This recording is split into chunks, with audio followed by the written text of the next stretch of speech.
जय हिंद दोस्तों, स्वागत है आपका रेनबो बुक क्लास 12th के 5वें chapter ideas that have helped mankind का ये ऑब्जेक्टिव सेशन है, जिसमें हम ऑब्जेक्टिव प्रश्न उत्तर देखने वाले हैं। तो हम बिना देरी के वीडियो को शुरू करेंगे और आप जो भी लोग 12th क्लास के छात्र हों वो इसको एंजॉय करिए, देखिए। और इस पूरे सेशन में मैं आपको कोशिश करूंगा, हालांकि ये तो जो है आपको देखने में लग रहा है ऑब्जेक्टिव क्वेश्चन आंसर, लेकिन इसमें मैं आपको कोशिश करूंगा चैप्टर्स के अंदर जो बातें कही गई है उनको भी मैं आपको बताऊं, ठीक, जितना हद तक मैं संभव हो पाएगा। क्योंकि ये जो है इसका समरी तो नहीं है, लेकिन फिर भी मैं कोशिश करूंगा कि आपको एक समझ क्रिएट कर पाऊँ जो चैप्टर में कहा गया है, ठीक। तो चलिए हम बिना देरी के शुरू करते हैं इस सेशन को। सबसे पहला प्रश्न है हमारा, ideas that have helped mankind has been written by dash. यानी कि ये जो चैप्टर है ideas that have helped mankind किसके द्वारा लिखा गया है। तो ऑप्शन है हमारा A Martin Luther King, Germaine Greer, Dorothy Sayers और बर्ट्रैंड रसेल। हमारा सही आंसर होगा डी, बर्ट्रैंड रसेल ने इस चैप्टर को लिखा है, इस ideas that have helped Mankind. इन्होंने में इस चैप्टर में इन्होंने बताने का प्रयत्न किया है कि किस प्रकार मानव सभ्यता, मानव ने विकास किया, कौन सी वो चीज़ें थी जो मानव को आगे ले आई। इस तरह की बातों को इसमें इन्होंने बताने का प्रयत्न किया है, ठीक। तो चलिए जैसे जैसे हम आगे क्वेश्चन देखेंगे आपको क्लियर होगा। दूसरा प्रश्न कह रहा है, Bertrand Russell was a philosopher and A dash. Bertrand Russell एक फिलोसफर तो थे, साथ ही साथ क्या थे उसके। ऑप्शन है हमारा हिस्टोरियन, साइंटिस्ट, जियोलॉजिस्ट, पॉलिटिशियन। तो हमारा आंसर हो जाएगा ए, बर्ट्रैंड रसेल जो थे एक फिलोसफर होने के साथ साथ एक हिस्टोरियन यानी इतिहासकार भी थे। तो हमारा आंसर हो जाएगा ए, हिस्टोरियन। नेक्स्ट प्रश्न देखते हैं। तीसरा प्रश्न कह रहा है, dash was a commentator on a large variety of topics. यानी कि ये जो बर्ट्रैंड रसेल साहब थे ये कमेंटेटर भी थे, यानी कि किसी टॉपिक पे कमेंट किया करते थे।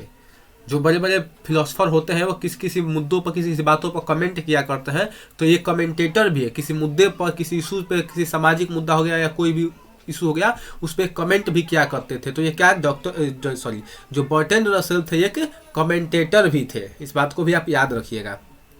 नेक्स्ट क्वेश्चन देखते हैं, we are able to get variety of enjoyment due to dash. Bertrand Russell साहब इस चैप्टर में कहते हैं कि हम जो है, हम यानी कि मानव, हम जो है बहुत सारे वैरायटी, बहुत सारे अलग अलग चीज़ों को एंजॉय कर पाते हैं। क्यों कर पाते हैं, इसका क्या कारण है। ऑप्शन में दिया गया है कि आवर इंटेलिजेंस, हमारी बुद्धिमत्ता के कारण, आवर रिचेज, हमारे पास जो धन है, हमारे पास जो संसाधन है उसके कारण, या आवर फिजिकल स्ट्रेंथ, चूँकि हम शरीर से मजबूत हैं, चल सकते हैं, कूद सकते हैं, इसलिए हम उन सब सारी वैरायटियों को एंजॉय कर पाते हैं, या नॉन ऑफ दिस। तो देखिए मैं आपको पहले भी बताया हूँ, अगर पिछले का वीडियो देखे हो, और इसमें भी यही बताऊंगा कि इसमें आपको वही बताना है जो चैप्टर के अंतर्गत, जो लेसन के अंतर्गत आपको पढ़ना है, ठीक। तो लेसन में उन्होंने बताया है कि हम जो है ये विभिन्न प्रकार के चीज़ों का आनंद ले पाते हैं, इसको एंजॉय कर पाते हैं। उसका सबसे मेन कारण है आवर इंटेलिजेंस, क्योंकि हमारे अंदर वो बुद्धिमत्ता है कि हम उस चीज़ को एंजॉय कर पाते हैं, ठीक। तो हमारा आंसर क्या हो जाएगा, ए हो जाएगा, इंटेलिजेंस। इंटेलिजेंस ही वो चीज़ है जिसके कारण हम वैरायटी ऑफ एंजॉयमेंट को क्या करते हैं, एंजॉय करते हैं। यानी हमारी एंजॉय करने की वैरायटी अलग अलग है, हम अलग अलग तरीके से अपने जीवन को जीते हैं। हमारे जीवन में मतलब बहुत सारी वैरायटी है। अब आप अपनी तुलना जानवरों से हम लोग करें तो जानवरों को क्या काम है, आज भी जानवर कल भी खाना बदोश थे, आज भी खाना बदोश है, उनको केवल खाना चाहिए। लेकिन इंसान इतना डेवलप कर चुका है, क्यों, क्योंकि उसके पास इंटेलिजेंस है, और इंटेलिजेंस है तो अब इसमें उसके पास वैरायटी है तो एंजॉय कर रहा है। नेक्स्ट देखते हैं पांचवा प्रश्न, we are more friendly dash. Bertrand Russell साहब कहते हैं कि हम लोग बहुत फ्रेंडली रहते हैं। कब, विद इन द हर्ड, जब हम लोग एक समूह में होते हैं, या आउटसाइड ऑफ हर्ड, जब हम लोग किसी समूह से बाहर होते हैं, या एवरीवेयर, सभी जगह, या नोवेयर, कहीं भी नहीं। इसमें चैप्टर में आप पढ़ेंगे तो आपको पता चलेगा कि बर्ट्रैंड रसेल साहब बताए हैं कि इंसान जो है ज़्यादा फ्रेंडली कब रहता है, जब एक ग्रुप में रहता है। सोच के देखिए, एक आदमी मान लीजिए यहाँ पे हो, दूसरा घर जो 5 किलोमीटर दूर पे हो, तीसरा घर 2 किलोमीटर दूर पे हो, तो आदमी क्या फ्रेंडली रहेगा? जब आदमी मिलेगा ही नहीं तो फ्रेंडली कहाँ से रहेगा? तो इसलिए वे बताते हैं कि हम लोग इतना फ्रेंडली क्यों रह पाते हैं, क्योंकि हम जब हर्ड में रहते हैं तो समूह में रहते हैं तो हम बहुत फ्रेंडली रहते हैं। लेकिन इसके अपोजिट उन्होंने बताया है कि अगर हम जब समूह से बाहर चले जाते हैं तो वही हम जो होते हैं, मतलब जैसे देखिए हम इंसान हैं, हम एक समूह में हैं, जैसे हम इंडियन हो गए, मान लीजिए हम भारत के लोग हो गए, हम भारतीय जब कहेंगे तो हम बहुत खुश हो जाएंगे कि हम भारतीय हैं, प्रेम आएगा। लेकिन वही अगर कोई पाकिस्तानी आ जाए तो मुंह पर सीधे गाली आ जाएगा। क्यों? क्योंकि इंसान देखिए हम भी है, वो भी है, लेकिन हम एक अलग समुदाय को व्यक्त कर रहे हैं। तो इसलिए यहाँ पे हम एक है, लेकिन वो दूसरा समुदाय आ गया तो दिक्कत हो गया। हम मान लीजिए अगर बिहार से हैं तो बिहारी हैं, तो हाँ जी बिहारी बिहारी भाई भाई, लेकिन वही कोई दूसरा मिल गया दूसरे राज्य का तो ना वो दूसरा है। तो यही इसमें थोड़ा सा यहाँ पे बर्टन रसेल साहब ने यहाँ पे थोड़ा व्यंग भी किया है कि हम बहुत सभ्य हैं, बहुत फ्रेंडली रहते हैं, कब? जब अपने हर्ट अपने समूह के लोग के साथ रहते हैं। लेकिन वही जब दूसरा समूह देख लेते हैं तो जानवरों से भी बदतर हो जाते हैं। इस चीज़ को इन्होंने समझाया है। तो यहाँ पे हमारा आंसर क्या हो जाएगा? ए हो जाएगा, विद इन हर्ट। जब हम लोग समूह में होते हैं तो काफ़ी फ्रेंडली होते हैं, लेकिन जैसे ही दूसरे समूह के लोगों को देखते हैं तो सारा हम लोगों का फ्रेंडलीनेस खत्म हो जाता है। लोग जानवरों से भी बदतर हो जाते हैं उस समय पे, जो कि गलत है। और इस तरह के इन्होंने ये बात बताया है, रंग भेद के रूप में बताया है, जाति के रूप में बताया है, इन्होंने धर्म के रूप में बताया है, या अलग अलग जन्म स्थान के रूप में बताया है कि जब अलग अलग जो मतलब जन्म स्थान के लोग मिलते हैं, अलग अलग जाति के लोग मिलते हैं, अलग अलग धर्म के लोग मिलते हैं, तो वहाँ पे कॉन्फ्लिक्ट हो जाता है। इसको इन्होंने इसमें बताया है। नेक्स्ट देखते हैं छठा प्रश्न। After language the second most important thing which helped Mankind was. हालांकि जब हम इतिहास पढ़ते हैं तो आप आदि मानव के बारे में पढ़ेंगे कि मानव की सबसे बड़ी खोज क्या थी, मानव की सबसे बड़ी उपलब्धि क्या थी आदि मानव की, तो वहाँ पे आप पढ़िएगा आग, फायर को बताया जाता है। लेकिन बर्टन रसेल साफ इसको नकारते हैं, कहते नहीं, जो सबसे पहला चीज़ है जो मानव जाति के विकास में अगर सबसे किसी ने महत्वपूर्ण भूमिका निभाई है तो वो बताते हैं लैंग्वेज। सही भी बात है। बर्टन रसेल साहब का मानना है कि अगर मानव के विकास में अगर सबसे इंपॉर्टेंट किसी ने रोल अपना निभाया है तो है लैंग्वेज। अगर मान लीजिए लैंग्वेज ही नहीं होता, अगर मान लीजिए जैसे कि आग का खोज हुआ, जैसे मान लीजिए कोई व्यक्ति जंगल में गया होगा, बाई चांस उसने पत्थर से पत्थर टकराया या फिर देखा आग लग गया, लेकिन यह बात जब तक यह आके किसी दूसरे को बताएगा नहीं तो लोग जानते कैसे इस बात को। और यही बताने की कला ही ना भाषा कहलाती है। भाषा का मतलब बोलना नहीं होता है। भाषा का मतलब आप पढ़े होंगे कि भाषा वह साधन है जिसके द्वारा हम अपने मन के भाव या विचारों को दूसरे के सामने प्रकट करते हैं या दूसरे के भाव या विचारों को हम समझते हैं। तो जब यह इंसान जैसे मान लीजिए इस जंगल में गया होगा, आग से आग बोला, पत्थर से पत्थर टकराया, चिंगारी निकला, आग लगा, ये इंसान ने देखा। अगर इसके पास वो क्षमता न होती आके यहाँ पे बताने की कि हाँ जी ऐसा हुआ तो आग लगा, तो क्या वो जो खोज था किसी काम आता? नहीं आता। तो बर्टन रसेल का मानना है कि फर्स्ट तो जो है लैंग्वेज है। अगर भाषा ही ना होती तो भान में हम लोग मतलब कि कुछ भी हम नहीं जान पाते ना। तो सबसे पहले उन्होंने प्राथमिकता दिया है भाषा को, लेकिन बोले कि दूसरा क्या था, तो इन्होंने लैंग्वेज के बाद दूसरा स्थान दिया है फायर को। तो हमारा आंसर होगा सी इसका। सबसे पहला स्थान दिया है लैंग्वेज को और दूसरा स्थान दिया है फायर को। याद रखिएगा दोस्तों, जो मैं आप लोगों को चीज़ें बता रहा हूँ केवल इस क्वेश्चन पे आप ध्यान मत दीजिएगा, मैं जो शब्द बोल रहा हूँ उस पर भी ध्यान रखिएगा, क्योंकि ये जो है कोई फिक्स नहीं रहता है कि आप जो यहाँ पे देख रहे हैं वही आपके एग्जाम में पूछ दे। ये तो जो सब्जेक्टिव पूरा जो चैप्टर कहीं से पूछ सकता है, तो कोशिश कीजिएगा जो मैं पूरा बात समझा रहा हूँ उसको समझने की। ठीक, चलिए अब सातवां प्रश्न को देखते हैं। कह रहा है the taming of domestic animals made life dash. कह रहा है कि जब हमने यानी कि मानव ने जानवरों को पालना शुरू किया, पालतू जानवरों को जब हमने पाला तो हमारे जीवन को क्या बनाया? प्लीजेंटर आनंदमय बनाया, फियरफुल डरावना बनाया, हार्मफुल बनाया, या फिर नॉन ऑफ दीज। तो देखिए यहाँ पे आप ऑप्शन से भी इसको छान सकते हैं। अरे भाई जब हम किसी पालतू जानवर को पालेंगे तो फियरफुल थोड़ी होगा हमारे लिए, डरावना हो जाएगा। कुत्ता क्या करेगा? खा जाएगा हमको। कुत्ता हो गया। अरे हम लोगों ने पहले जानवर कुत्ता पाला, बकरी पाला, मुर्गी पाला, ये सब ना पाला हम लोगों ने। हार्मफुल भी नहीं थे, नॉन ऑफ दीज तो होगा नहीं। तो हम लोग का आंसर क्या होगा? प्लीजेंट। जब हम लोगों ने जानवरों को पाला तो हम लोगों को आनंद, उससे आनंदमय हुआ, हम लोग आनंदमय हुए। तो हम लोग का आंसर हो जाएगा ए। ठीक, अब नेक्स्ट क्वेश्चन की तरफ चलेंगे। आठवां प्रश्न बहुत इजी प्रश्न है, हालांकि अब शुरू में होना चाहिए था। Burton Russell died in. Burton Russell की मृत्यु कब हुई? तो हमारा आंसर हो जाएगा 1970 ईस्वी में बर्टन रसेल का निधन हुआ था। कब हुआ था? 1970 बोल दिया शायद, 70 में होगा, ठीक, 1970 1970 में बर्टन रसेल साहब का निधन हुआ था। तो हमारा आंसर इसका डी हो जाएगा। यहाँ पे कुछ एक्सप्लेन करने लायक नहीं है, जो एक्सप्लेन मैं करूँ। चलिए नेक्स्ट देखते हैं। बर्टन रसेल यानी कि Russell was awarded Nobel prize for. ये बहुत जबरदस्त क्वेश्चन है आपके, और इस चैप्टर में मैं बोलूँ तो VVI जो प्रश्न होगा ना, उसमें से एक प्रश्न होगा ये, उनमें से एक, ठीक। कहा Russell was awarded Nobel prize for. Russell जो थे, बर्टन रसल थे, इनको नोबेल प्राइज किस क्षेत्र में दिया गया था? जैसे कि आप जानते हैं जो बर्टन रसल थे, एक फिलोसफर भी थे, एक हिस्टोरियन भी थे, और एक कमेंटेटर भी थे। लेकिन किस रूप में इनको दिया गया था? तो फिलोसफर हो, कमेंटेटर हो, या फिर हिस्टोरियन हो, लेकिन इन सब तीनों क्षेत्रों में जो नोबेल प्राइज मिलता ही नहीं है, ठीक। यहाँ पे आप जो देख रहे हैं, फिलोसफी में नोबेल प्राइज नहीं मिलता है, लेकिन लिटरेचर, मेडिसिन और इकोनॉमिक्स में नोबेल प्राइज मिलता है। तो मेडिसिन से भी इनका कोई संबंध नहीं था, इकोनॉमिक्स से भी इनका कोई संबंध नहीं था, और लिटरेचर से इनका, चूंकि हम जो पढ़ रहे हैं एक लिटरेचर ही ना पढ़ रहे हैं, तो इनका संबंध लिटरेचर से था, और इसलिए इनको जो नोबेल प्राइज मिला था किस क्षेत्र में मिला था? लिटरेचर में मिला था। इस बात को आप याद रखिएगा, हमारा आंसर हो जाएगा बी। अब नेक्स्ट प्रश्न की तरफ चलेंगे, 10वां प्रश्न। 10वां प्रश्न कहता है the most indubitable respect in which ideas have helped mankind. Bertrand Russell साहब ने बताया है कि सबसे इंपॉर्टेंट चीज जो कि मानव विकास यानी कि मानव के क्या बोलते हैं, मानव के विकास में, मानव के निर्माण में जो मदद किया है, आइडिया जो है मदद किया, वो क्या हो सकता है? तो हमने तो देखिए पढ़ा था कि क्या बोलते हैं उसको, अभी मैंने फायर बताया, फायर से पहले लैंग्वेज बताया, लेकिन इनसे भी पहले एक चीज उन्होंने माना है। क्या माना है? तो ऑप्शन में देखिए, कहा कि मोर नॉलेज। आदमी का जो विकास हुआ, आदमी जो इतना आगे बढ़ा, जो आदमी को मदद किया मानव जाति को आगे बढ़ने में, सबसे इम्पोर्टेंट चीज क्या? नॉलेज था। अरे नॉलेज तो तब न होता है जब आदमी, अरे कहने का मतलब देखिए, आज हम पढ़ रहे हैं, जब पेट भरा होगा तभी ना पढ़ेंगे हम। जब पेट में खाने को मतलब नहीं होता, आदमी क्या पढ़ेगा? घंटा पढ़ेगा? नहीं पढ़ेगा। तो नॉलेज की बाद में बात आती है। तो बोलता है ना ज्ञान तब होता है जब बोलता है ज्ञान तब देना जब पेट भरल हो, तब ज्ञान की बात तब अच्छा लगती है जब आपका खुद का पेट भरा हो।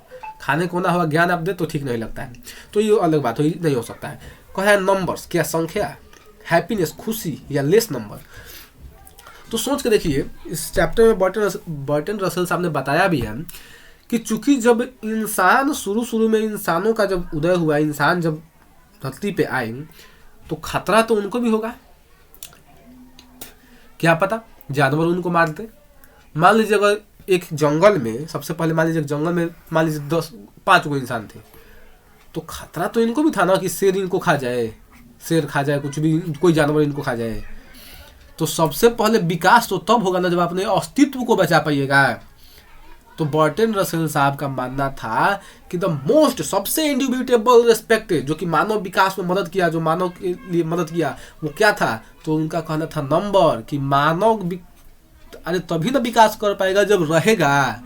तो चूंकि मानव के नंबर, संख्या में वृद्धि हुई, तभी जाकर संख्या में वृद्धि हुई, लोग इकट्ठा हुए, लोगों में बातचीत, जब लोग एक से अधिक होंगे तब ना जाकर भाषा होगा, लोगों में बातचीत होगी, तब जाके आगे बढ़ेगा, जो भी बढ़ना होगा।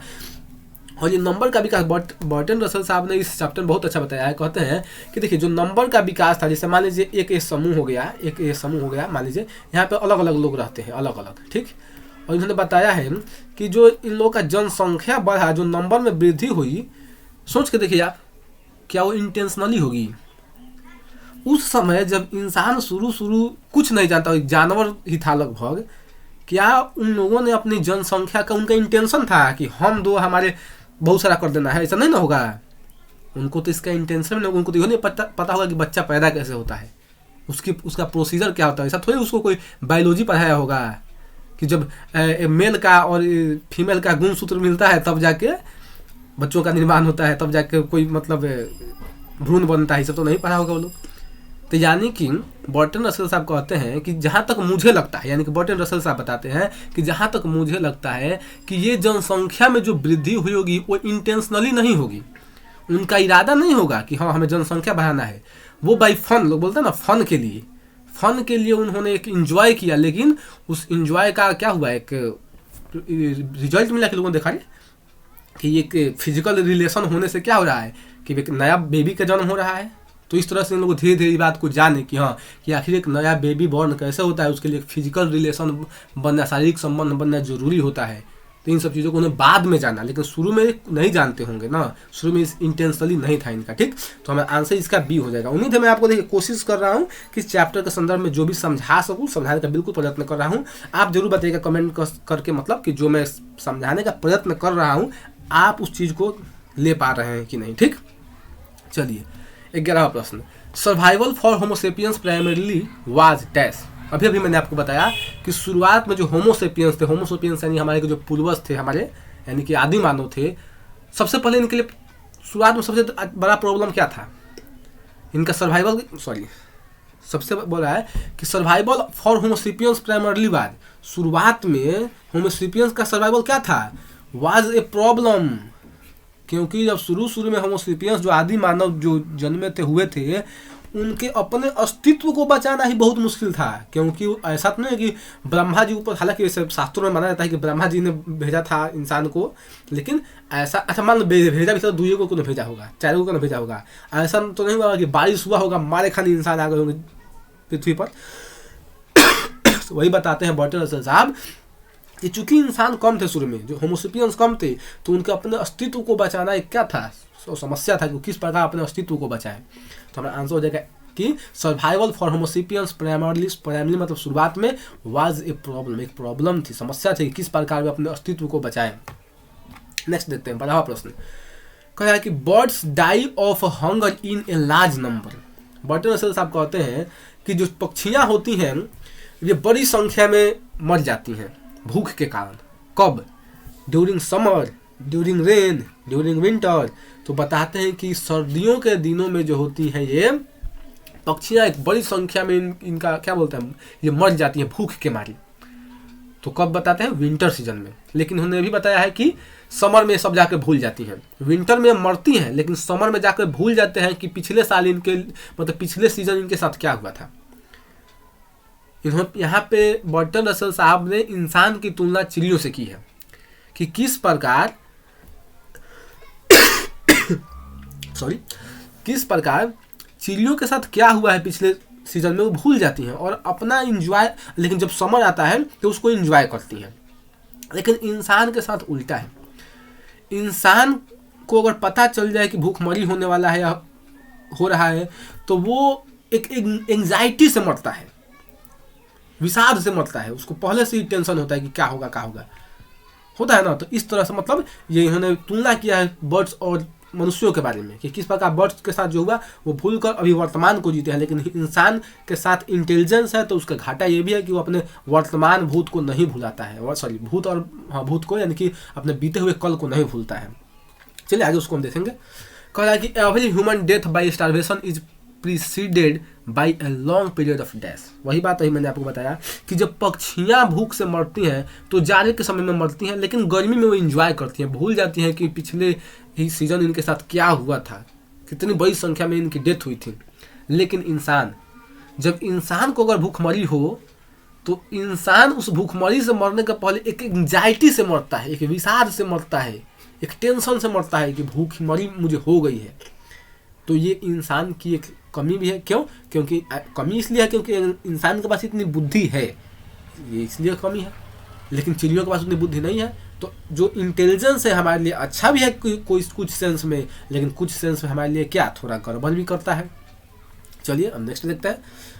कह रहा है अगला question, during summer birds dash, यानी कि ड्यूरिंग समर बर्ड्स क्या करती है। अभी मैंने आपको बताया कि during summer birds remember this catastrophe, यानी गर्मी के दिनों में उनके साथ जो आपदा जो विपदा हुई थी उनको याद करती हैं, नहीं याद करती हैं।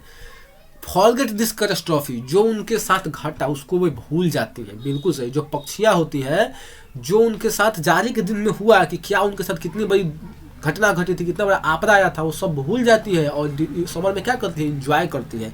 तो हमारा आंसर क्या हो जाएगा? बी, कि फॉरगेट दिस कैटास्ट्रॉफी, इस आपदा को वे भूल जाते हैं। कैटास्ट्रॉफी का साइन और डिजास्टर होता है, इसको भी आप याद रख सकते हैं।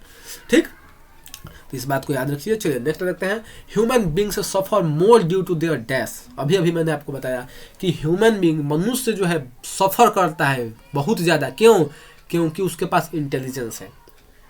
सोच के देखिए, अगर हमारे पास इंटेलिजेंस ना हो तो हमको परसों कौन गोलियाया था इससे क्या फर्क पड़ता था। लेकिन हमको क्या है, हमको 3 साल पहले कौन ससुरा गोलियाया है उसको भी याद रखना है, आने वाला समय उसको जवाब देना है, बदला लेना है।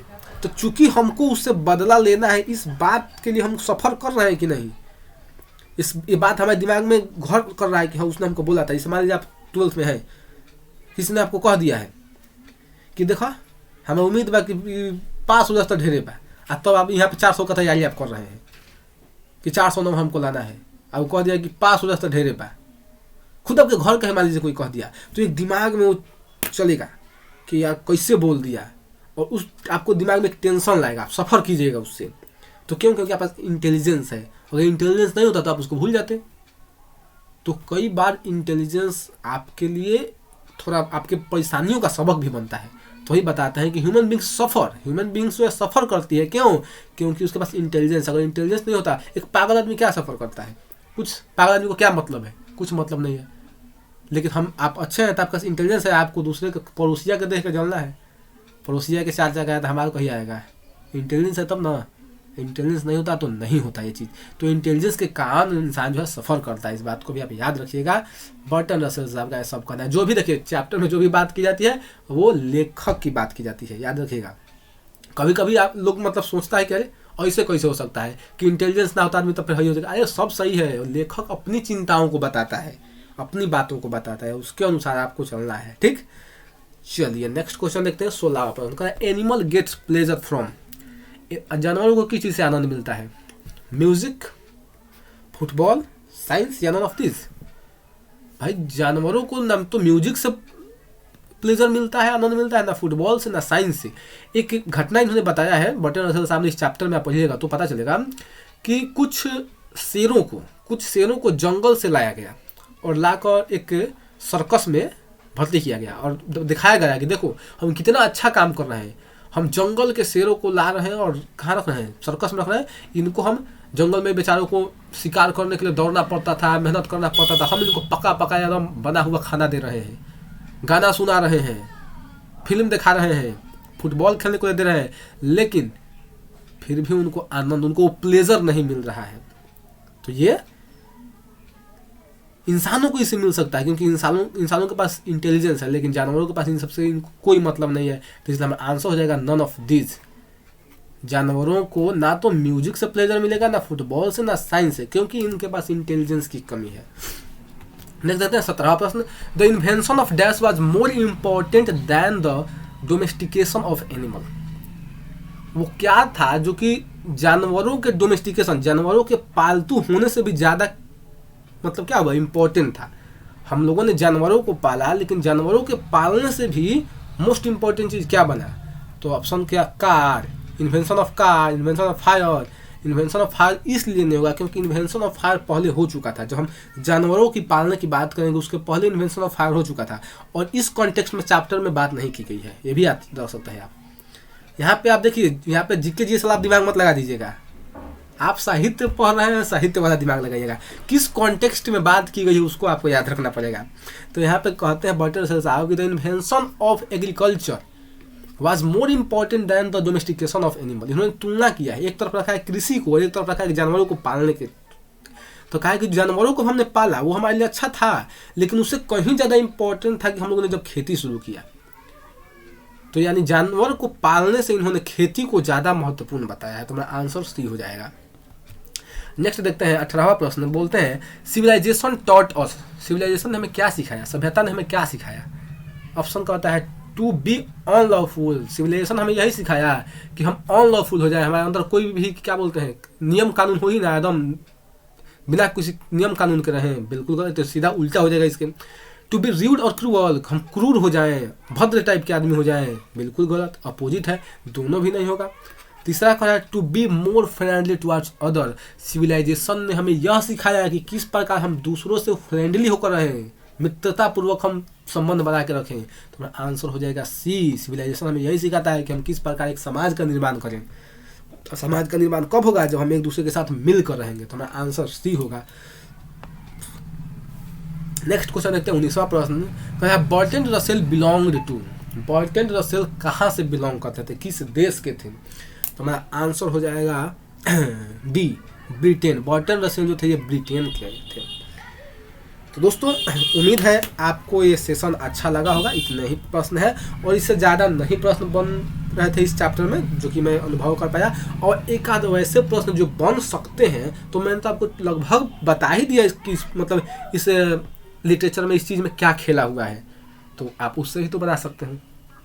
मेन चीज़ है कॉन्टेक्स्ट को समझना। और मैंने पूरी कोशिश की है, हालांकि आप जब इस थंबनेल को देखे होंगे तो आपको दिखाई दिया होगा कि ऑब्जेक्टिव क्वेश्चन, लेकिन मुझे विश्वास है आपको ऑब्जेक्टिव्स के साथ साथ इस चैप्टर का सब्जेक्टिव भी बिल्कुल समझ में आया होगा। और आया कि नहीं ये तो ज़रूर आप बताइए कमेंट करके हमको, क्योंकि आप जो कमेंट कीजिएगा, आप जो बताइएगा, उसी पर मैं आगे कोशिश करूँगा वीडियो बनाने की उस तरह से कि क्या मेरा जो मेहनत है सफल हुआ कि नहीं। तो चलिए यहीं पे हम सेशन को समाप्त करेंगे। बहुत बहुत धन्यवाद आपका जुड़ने के लिए।